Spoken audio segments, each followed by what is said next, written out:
Masara eessa goote amma natti? Masara eessa goote mi dafi? Masara gaaraan seente eessa goote? Sinna qabu didde amma. Tiitii tokko naa kenna yoo gandi kun waan tokko keessa jira jedhan tiitii tokko naa ba'a. Amma himtamoo hin himtu? Foollee darbee masara fudhatte. Waan tokko qabu. Masara gaaraan seente eessa goote? Hin himtu? Ani waan tokko innaa qabaadhe. Eessa turte tika? Amma bulee horaadha. Bulee horaa. Wanni kun bulee achi diigan kiyya gara jaarolii dhufe mana kee diigamu malatti jira. Abbaan mana diigamee laada. Abbaan dhala deemni. Abbaan dhala titi mite. Intala diimti. Ati mana kee bulee horaan jirtu? Maaraan jirtu? Shane maqaan kee eenyuuti? Guyyee ala. Guyyee. Moosi barbaadaa turre ni Guyyee lafti tun guyyaadha amma ija qabnaa si barbaadaa turre koo bar. Si manni kee maal dhuma sanii gadi ma gooda manni kee diigame sanii Guyyeedha namana. Oromoodha Oromoo miti Oromoo maal kare Taa'e dhiisi rukutuni. Abboo kilash sanii guddamu guddu maali? kilash meeshaa gaaramse Itti naqi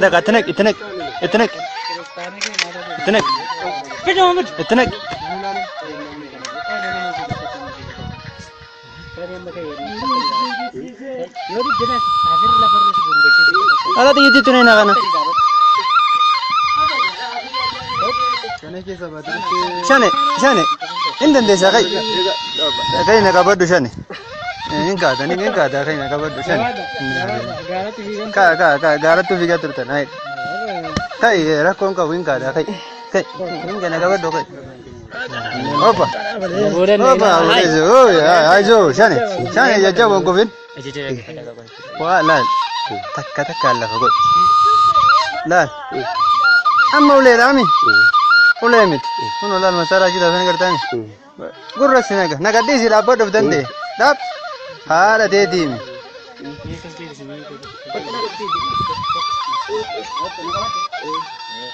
Shani haadha keetii himi.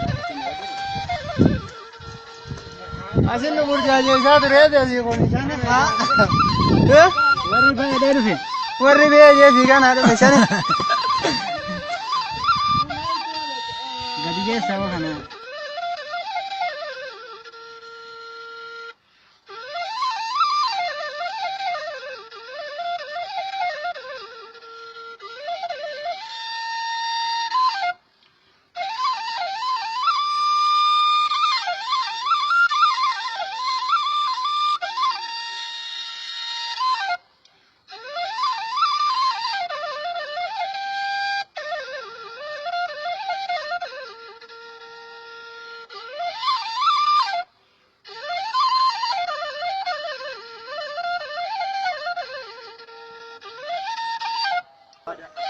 Taa'e dhiisi rukutuni.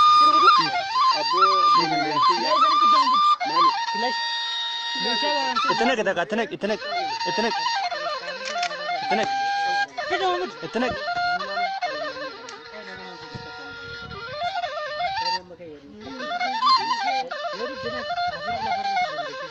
Ala tiyiti tuni na kana. Shane indandeessa kai na qabaddu shane. Hin kaata kai na qabaddu shane. Gaaratti fiigaa turtan. Kai rakkoon qabu hin kaata kai. Hin kana qabaddu kai. Opa. Aizo shane jajjabon kufin. Waa laal takka lafa godhi. Laal amma uleedhaami. Ulee miti.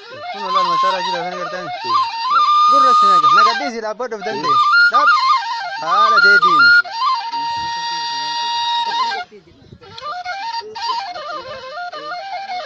Shani haadha keetii himi. Asin nu burjaajeessaa turee deesii kun shani haa. warri baay'ee dhufe Warri beekee fiigaan haa dhufe shani.